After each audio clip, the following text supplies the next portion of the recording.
Hey everybody, this is Baer from Convince and Convert, and welcome to Marketing Marvels, the show where we talk about amazing marketing technology that you, the marketer, should be adopting. I'm super excited about today's episode because we are going to feature a tool that I've had the pleasure of using for a little while now, and they've made amazing strides. It's in the influencer marketing space, something that's really important to everybody. The tool is called InsightPool, and joining us today to talk about InsightPool is their president and chief operating officer, Mr. Chris Hackney, live from Atlanta. Chris, thanks for being on Marketing Marvels. Hey, I'm super excited to be here as well. Thanks, Jay.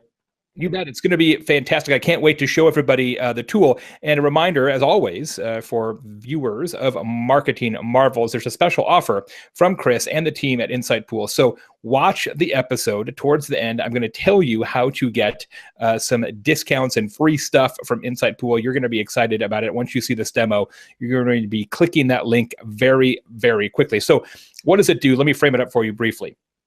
So look, we all know that content marketing is more competitive than ever. Everybody's making more content. I'm making more content. Chris and his team are making more content. You're making more content. That's probably why you're watching this show. And that's not going to change, right? The genie's not going back in the bottle. We're not all going to like call a truce at some point and say, yeah, you know what? Let's just all create less. Not going to happen. So consequently, it has become a challenge to get eyeballs and ear holes on your content. You're making it, and it used to be if you made it, they would actually download it or watch it. That's not the case anymore. Now you actually have to get reach and exposure for your content. And so content amplification and content promotion is in many cases the determining factor for content success. And as many people know, one of the very best ways to do that is to use influencers. In many cases, citizen influencers, people who are already customers, and activating those people and get them to talk about your product or service, get real people to do your marketing for you. In fact, we have a podcast in the Convince and Convert podcast network called Influence Pros, which is all about influencer marketing. We talk about it every week. And InsightPool plays exactly in that space. They do three things. They help you identify the right influencers for your brand.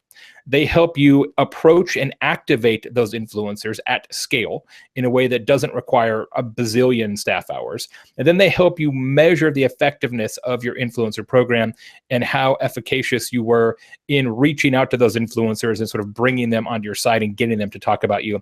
It's all three legs of this tool. It's sort of the magic triangle of influence marketing. And I am super excited to have Chris show us a little bit more of the platform. Chris, are you ready to show us, and any prefacing words you want to add that I did not cover? No, you did an amazing job there.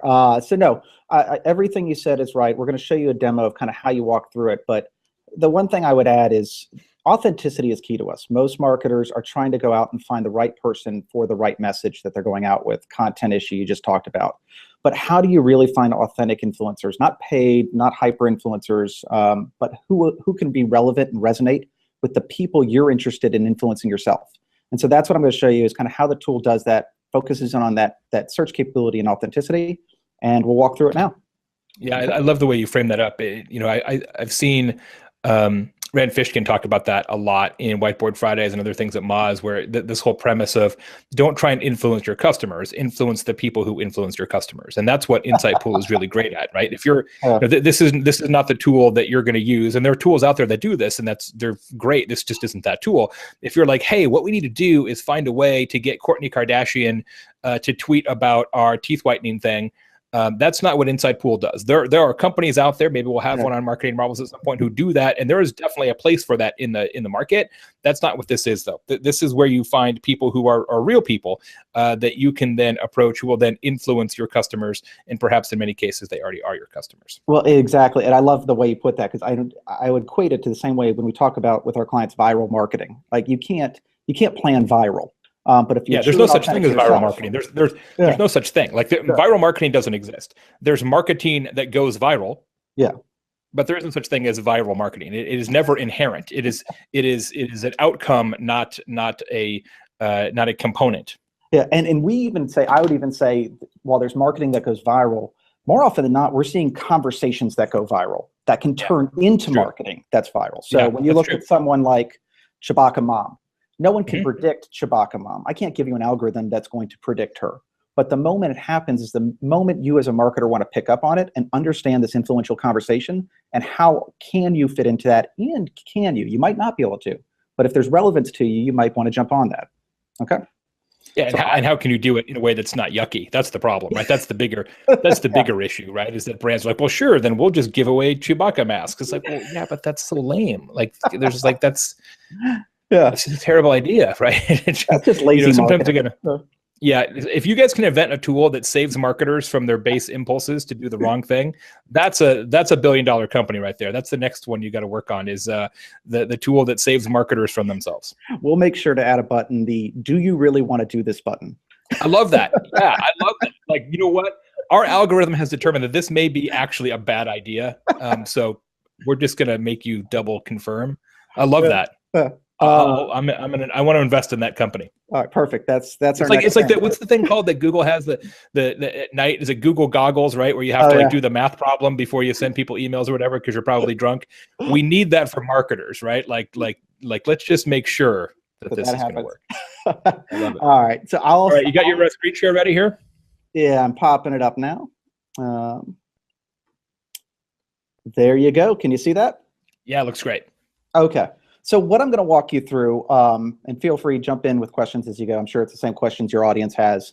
But what I'm going to walk you through is the basic flow in our platform that most of our users go through. And so what you're looking at now is the InsightPool tool.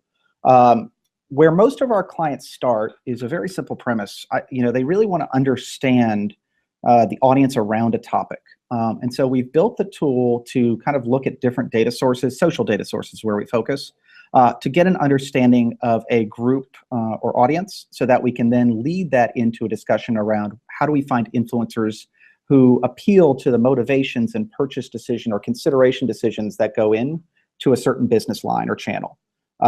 In this case, what I'm showing you is within our platform, Facebook data is one of our main sources. It basically gives us we've got relationships with Twitter, Instagram, Facebook, and others where we get direct access to public and private information. In cases where it's private, it's anonymized by the data, so Facebook doesn't tell us exactly who in all cases, but they'll tell us as an audience what's happening. In this case, the example is a client who might be a yoga studio. Down Dog Yoga is the name of the title. The topic they would search for is they want to understand users who are interested in yoga, maybe to build their brand with, to drive traffic or retail sales, however they might want to look. We haven't gotten to that stage of it yet, but they really want to understand the yoga conversation and where they might fit in, okay? So in this case, we as a company set up the filter of yoga, the Boolean search terminology for a client. So we have all that expertise. Once that's set up, this interface basically tells you everything you want about the topic in real time. So this is actually real-time data coming out of Facebook of all the conversations in Facebook around that subject. For those who are more experienced in the marketing tools area, this will look very much like a listening tool, a standard listening tool that you might use. Absolutely, yep. So you'll have sentiment analysis here. You'll see it by day. Obviously, yoga, it's mainly a positive conversation denoted by the green. You'll see topics associated with that topic, meditation, namaste, love. So there's a love of this topic, which leads into emotional resonance. What is the emotional resonance of this topic, positive and negative, and the breakout?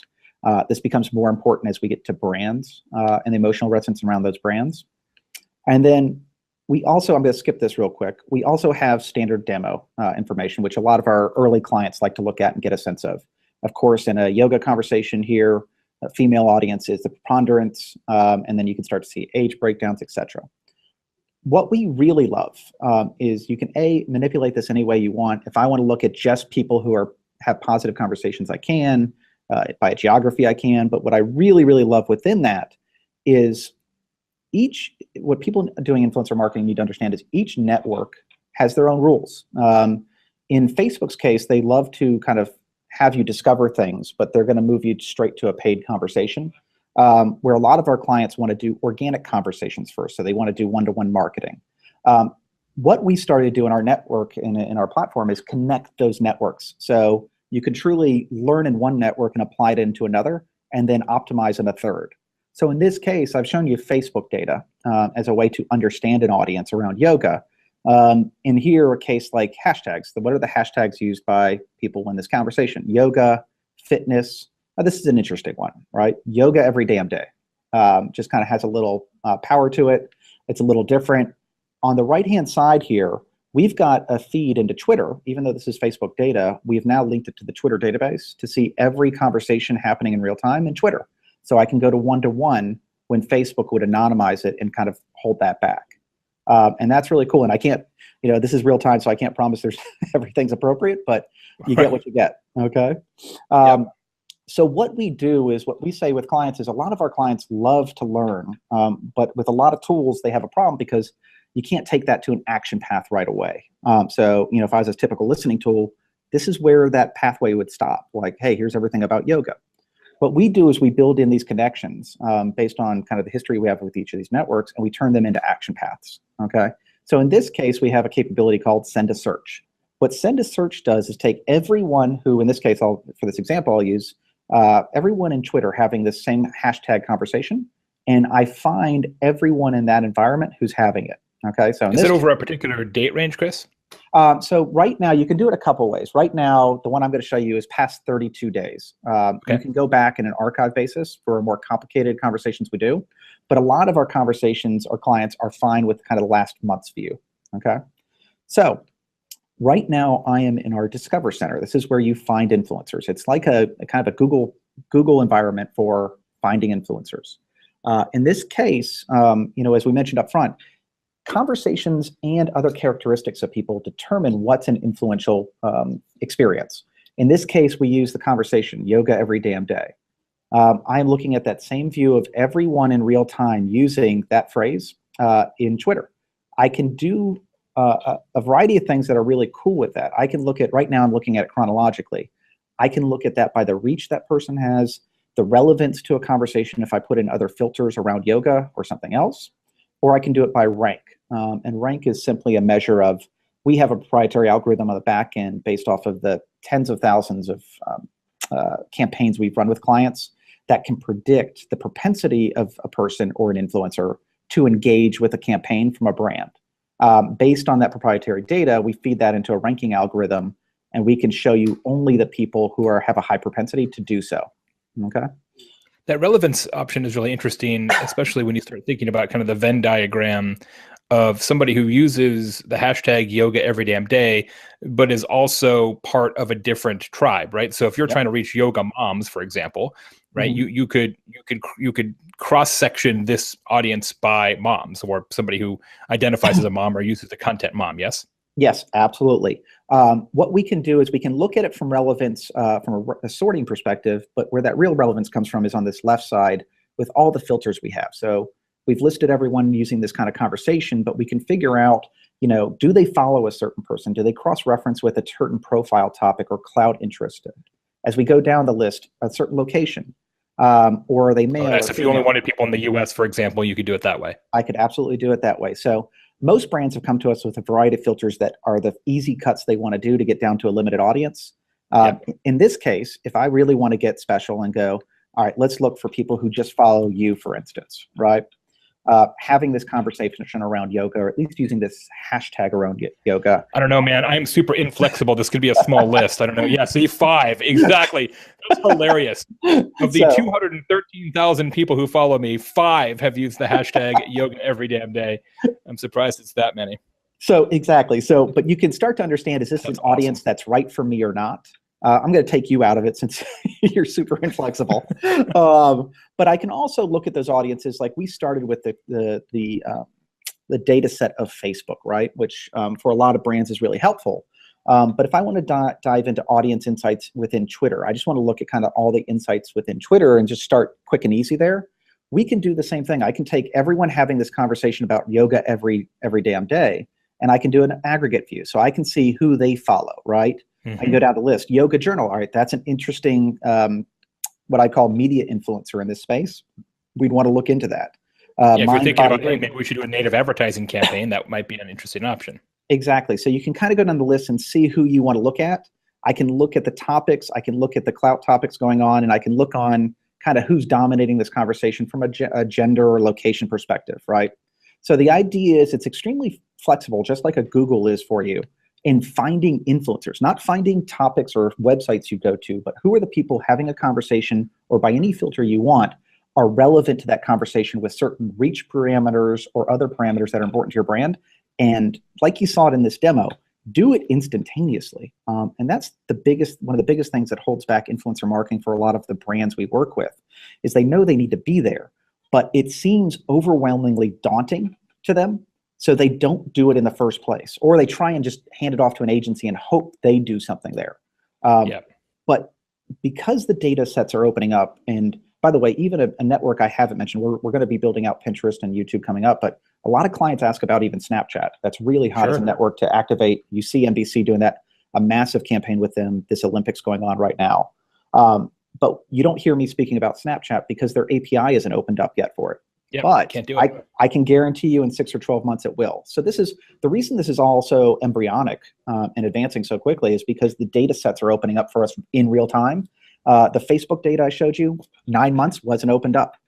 Now it is, and this is what we built off of it. So you're going to see this industry and the capabilities around it mature really quickly as the data becomes available and we learn what works and what doesn't through it. Make sense? Absolutely. Yeah. So right now you can find people in Facebook, Twitter, and Instagram. Correct. With YouTube and Pinterest in the next suite that you're working on. And then you can reach out to those people primarily in Twitter. Correct. Well, through either, primarily organically through Twitter. Twitter allows the most organic or deepest organic kind of outreach. We can push paid advertising through any of those networks. Facebook loves that. How would you do that? Just sort of take this group of, what is there, 714 here, take this group and export it as a custom audience or something like that? Yeah, so I'll show you. So what would happen typically is in our platform, right, I can auto select the people from this group that I want to go after. You create a segment, right? And so in this case, J Baer, let me get that right, yoga test, right? So I've got a group of people who make sense for this yoga studio. We go to what's called our activation center right here in the main nav. And what you'll start to do is you'll just start campaigns. And what those campaigns start with is, let's say, J Baer yoga first contact, okay? I go in there, you'll see the group of people we already saved right here, okay? I'll click on that. Very simple. I go to a next step, right? I've picked the audience it's going to go to. Let me get that.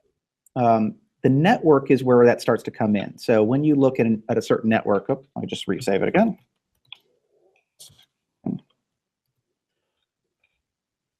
That group. There. So you'll see in here a variety of options: Twitter, Facebook, and Instagram. In this case, I'm really pushing this as a Twitter demo. If we were doing this as a setup through Facebook, Facebook, basically, I'd be able to click and then push it as a paid campaign over there through a data export. Exactly. You'd link your Facebook ads account to this system, and it would push all that directly into there. Same with Instagram. So basically, that's how it works. I get to pick the network. I get to pick organic or paid through it. And that's, organic and paid is really important for us because we have this concept called mad tech that we really believe in as a company. The idea that if marketing is going to be done at an exponentially better level, you have to marry organic and paid environments together better. And for us, mad tech is the alliteration of basically marketing automation and advertising technology together, and bringing that together. And that's what we're trying to do through our system. It's early stages, right? It's about exports into another system, but you're going to see us advancing that quickly. And we think that's in a direction the industry really should be going. So you can hyper-target in certain ways with influencers, get scale through their own reverberation kind of networks, but also get scale through paid campaigns once you know what's working in organic campaigns. Make sense? Absolutely. And in this case, you would use Twitter organically. You wouldn't necessarily export it to a paid Twitter audience. You would actually reach out to that group of influencers organically. And what's really amazing about this part is that this works just like a marketing automation system, like HubSpot or Infusionsoft or Pardot or Eloqua or anything else, but it does it inside Twitter. Exactly. So in this case, if we stay in organic, it's a much easier process. We don't have to export. I can go to a next step, which kind of tells me the types of things I can, in this case, and what I can do in Twitter.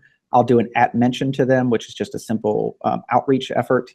I'll create some content, test content. If I want to, as a marketer, do A/B testing, I can create multiple types of content. I can add visuals, I can add video, I can add links. So if I want to see conversion. And the point of this too is there is a tension in this space of influencer marketing, right? How do I do things at scale but stay authentic? And there are trade-offs. And so copy variation is a trade-off to keep the appearance of authenticity there while you're trying to go out to a bigger audience in case someone just checks your page. Timing is the other one, right? If I look, let me just save that real quick.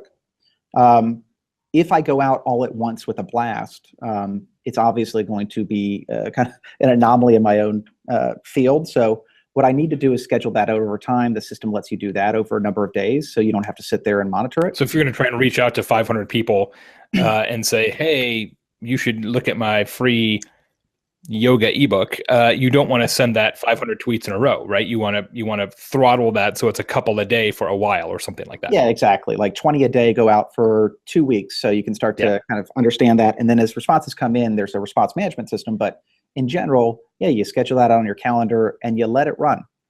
So in this case, the campaign is loading. I've now got it. Usually our clients like a final check on kind of what's going out. So you see copy variation going out. If you wanted to do personalization, you could do personalization too. We can automate the insertion of a first name or some other variable. All that's easily automated too and approved, and you're ready to go. So what's important for our clients is, they really, one of the misperceptions of influencer marketing nowadays is that if you want to do it, especially with grassroots or citizen influencers, something at scale, it's this insurmountable hurdle that they don't have time for right now. And what we try and teach them through the technology is technology should free you up to get past that and say, no, we can do it. This what we just went through takes 5-10 minutes. And then as you see things that interest you, it lets you do more and more. Or respond in real time, which is so important to influencer or social marketing, that you can see a trending conversation and jump on that, determine if that conversation is relevant to your brand, and if it is, start to put something together that is scalable. Yeah, I love it. Okay, so the last thing we have, and you see this in the master nav, is our insights area. One of the biggest problems we have, and most of our clients have, is the junior to mid-level people absolutely get it. They know influencer marketing is something they have to do. They're excited about it. They're the ones who have grown up in social. They might have started as a community manager, and they understand the need for it intrinsically. But you have to show the numbers, and that's why we built out a robust insight section. So what typically happens is they go, hey, I love what we've been doing. I need to expand my budget. I got to go to my management. I have to prove the value of it in a way my management understands. And that's where analytics centers come in, where we can start to look at reach, engagement, conversion, so important, especially for B2Bs, and start to prove that case within the environment in a real-time kind of data area. How would you measure conversion in that case, Chris? Would you actually put sort of a UTM tracking code into a link that you put into the tweet and then measure downstream webinar signups or something? Yeah, there's 2 ways to do that, really.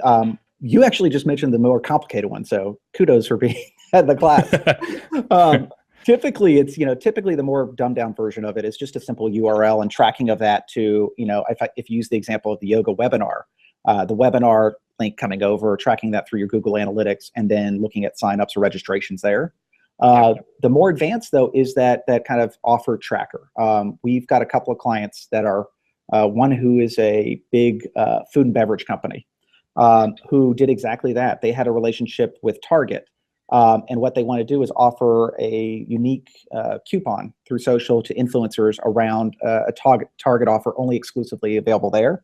And they did exactly that, right? They could see in-store traffic based on a socially seeded campaign through influencers directly show a 12% increase in Target traffic during the time period that was going on and the 2 weeks following.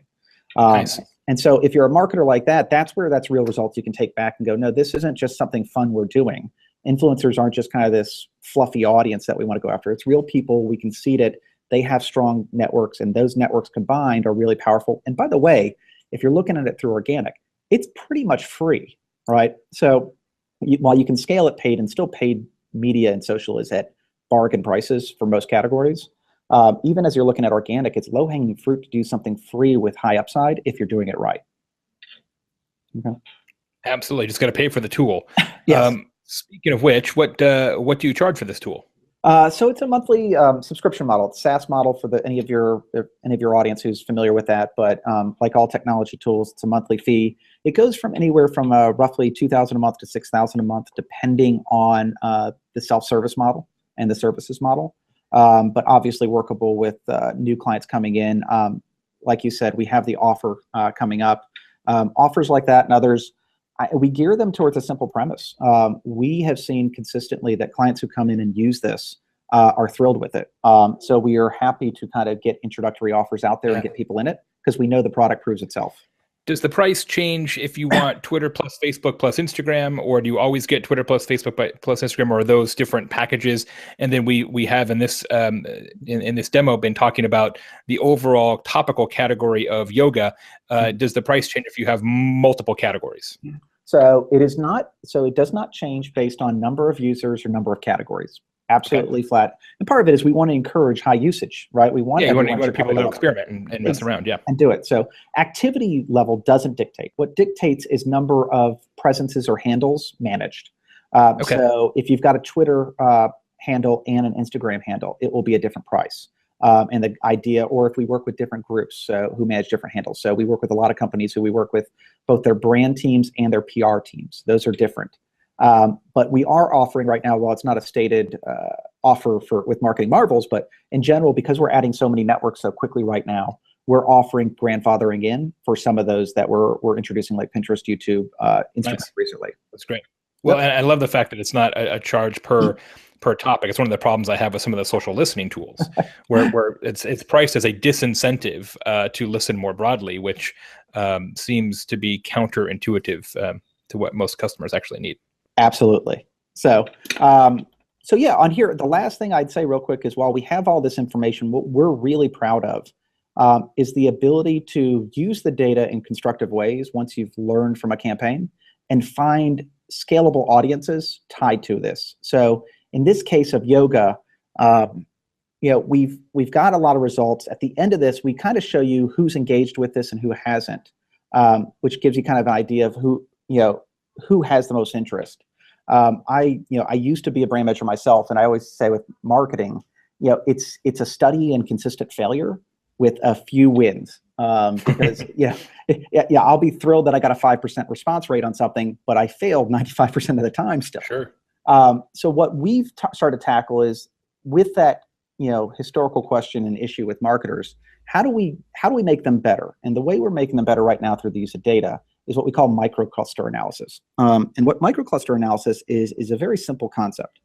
I want to go in, and if I've run a campaign with you and with these influencers, I want to study those who engaged with you and really dissect through all their social data what makes them unique from those who didn't engage with you.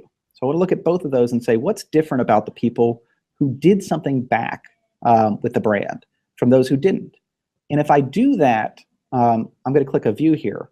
What I can start to see is associations within that group that as a marketer, I never would have thought of necessarily.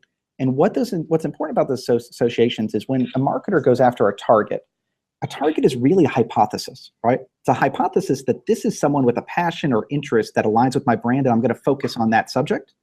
It doesn't mean that's really the best thing to focus on. And so through microcluster analysis, what it does is it sifts through everything else about those people, and it tells you back, here's what you should be focused on in addition to where you were. And so if you start to discover those things, what's really important about it is you can take hyper-targeting, and then you can mirror these audiences and scale them back up against those variables. So when we work sort of a birds of a feather type of an approach. Exactly, and that's been the conundrum of big major brands. Like, I love influencer marketing. I like what you're doing. I understand the scale of influencers and their networks. But if I only end up with 5 influencers and their networks, if I'm a giant brand, maybe that's not big enough. It doesn't matter. It's irrelevant. Yeah. Exactly. So how do we get back to a mirrored audience that can be more relevant? That's where the grassroots and others come in and mirror the attributes that make them all unique. And that's what we're doing here through this kind of search. And if I do it, by the way, if I just generate new search to come full circle, I come back to right where I started. A discovery process for new individuals who meet those conditions. Yep, exactly. On these individual influencers that are surfaced here, Katie, for example, they're in the middle. Some of these have yellow bars, and those are the ones who are likely to interact with you more based on your analysis. But if you click on her name, right, it will pull up sort of her overall kind of social media profile. Is that right? Yeah, well, we're more focused on groups of individuals and affinities. We obviously recognize that a lot of our clients want to go in and curate segments. And in this case, we can start to do that. We can start to look at individuals through an individual view here. If I like someone in an individual view, I can click this button. I can add them to a segment. So if my segment is I want to look at yoga, people who love yoga and marketing, or Baer. If I find someone, I add them to a segment. I continue to curate that segment and build it into something that has multiple touch points. And that's exactly what that is. That's great. And that's I love it.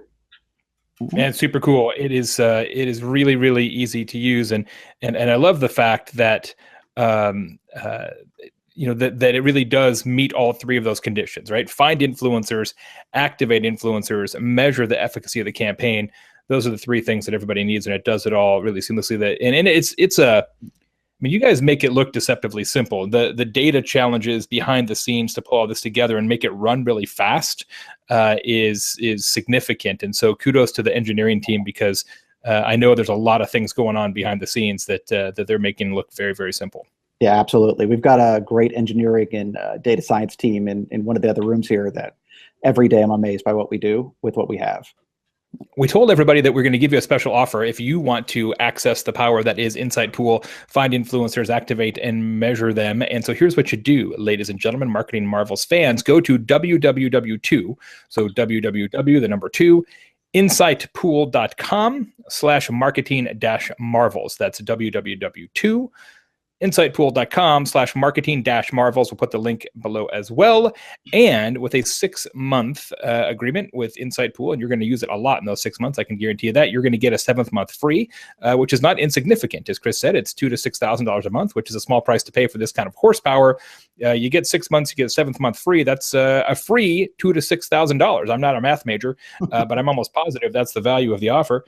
And I think that is really terrific. Chris, thanks very much. I appreciate it. No, we're glad to offer it. And like I said, I think you come in, you're going to see the value, and that's why we're excited to offer this. So before we let you go, tell me about your background. I know you've been in other marketing technology organizations in the past. Tell us about that a little bit. And you're a smart guy. You could work for lots of different companies. Why are you at InsightPool?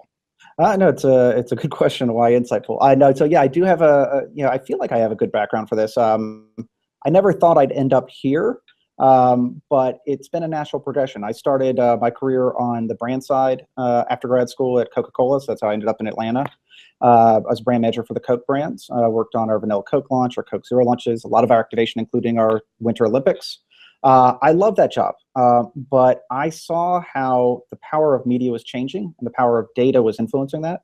And I had the opportunity to go work at a couple of places along the way, and I ended up about 5 years ago at a place called Vitru, which was one of the first social publishing platforms at the time. Pioneers, I remember. Yes. So yeah, I got to join Reggie Bradford in that team as an executive there. We had an amazing run. The reason I ended up here is I saw a lot of market dynamics here that I saw way back then, that's just about 5 years ago now. And it was interesting. We take for granted the power of social networks today. But I remember going to F8, seeing Zuckerberg talk about the social graph for the first time. And everyone's like, what is that? We had to spend a lot of time, even for social publishing at the time, translating that for our clients. We had some of the biggest clients in the world, McDonald's, Procter & Gamble brands for the most part, a heavy hitter list. And the conversation every time came down to this. I know Facebook is there. I know it's big. I know my customers are there. I don't know how that's ever going to move the needle on my business. Tell me how it's going to happen and how I'm going to make that happen. And so we had to explain social to these brands. I saw that, and that's 5 years ago. I saw the same thing with listening tools. I know people are complaining about my brand. I know I need to do customer service. I know I do hear these data points. Tell me how I could actually synthesize that and bring that together. And listening tools sprung up. I ended up at InsightPool because I fundamentally believe that the next frontier of social activation and marketing kind of metamorphosis is influencer marketing. The idea that there are all these people out there that could be powerfully activated. Whether they love you or hate you, they should be engaged. Learned from, synthesized, activated, and hopefully optimized what you do. But influencer marketing will become a fundamental part of what you do. Social is going to be at the centerpiece of it because that's where the data points are. We have a true data revolution happening across all aspects of both SaaS and marketing. And I believe that the number one use case is going to be the use of data to understand your consumer like you've never done and get to that holy grail of one-to-one marketing that every marketer wants to get to, with one-to-one accountability on the back end of knowing who's doing what and whether you should invest back in them or let them go. And so I ended up at InsightPool because seeing that revolution coming, I wanted to be a part of it. I wanted to lead it. And I think we're doing an amazing job. And I look forward to seeing where we go from here.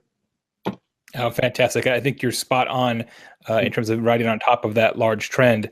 Tell me, before we let you go, Chris, what's a marketing marvel to you? There's lots of marketing technology out there, as we know. There's thousands and thousands and thousands of marketing tools. What do you think's cool? What do you think would be a tool worthy of this fine program? Well, no, it stems from the last answer I gave you. It's not sexy, but I love data. I think we are living in a special age where whoever as a business can harness data and turn that into something that moves their business properly is going to win in the market, whoever it is. And I love companies who are doing that like we're doing it with influencer marketing. So two I love Ditto on the social listening space. Most of the social networks rising up like Snapchat and Instagram that we talked about are largely visual oriented, leading into video. For those of us in technology, that presents myriad problems to solve, and they're doing a great job of it. And I love how they're taking that data and synthesizing it. I also love Banjo. I think they're doing a great job as a kind of a social anomaly tool.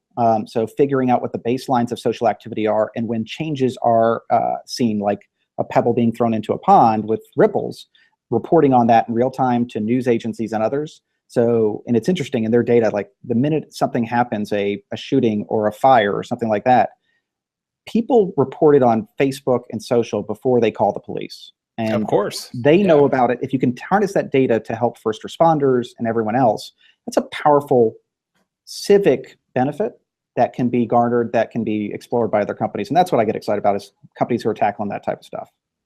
Well said. We got to recruit those folks to be on the show. Maybe we'll get them on future episodes of the big marketing marvels. Reminder again of the special offer. Get 6 months of InsightPool. Get the 7th month free. Go to www.insightpool.com/marketing-marvels. www.insightpool.com/marketing-marvels. Chris, thank you very, very much for being on the program. Congratulations to you and the whole InsightPool team for the fantastic things that you are bringing to the market, revolutionizing influencer marketing at scale. Super easy to use. As mentioned, my team and I use it at Convince and Convert. Big fans. You're going to love it too. Go to the URL that we mentioned and dig in. You are going to love it. Thanks as always for watching Marketing Marvels. As you probably know, we have new episodes every couple of weeks or so. To find them, go to our YouTube channel, subscribe. Best way to do that, easiest way to remember it, go to bit.ly/marketingmarvels. That's bit.ly/marketingmarvels. Marketing Marvels is a production of Convince and Convert Media. We, of course, have a very, very large digital magazine at convinceandconvert.com. We do 6 podcasts a week, including Influence Pros, which I mentioned earlier, which is a podcast every week all about influencer marketing, and a bunch of other shows for folks like you. You're going to love it. Check that out. Go to convinceandconvert.com/podcasts for the whole collection. Until next time, I am Jay Baer from Convince and Convert. He has been and is Chris Hackney from InsightPool. This has been Marketing Marvels. Thanks, everybody.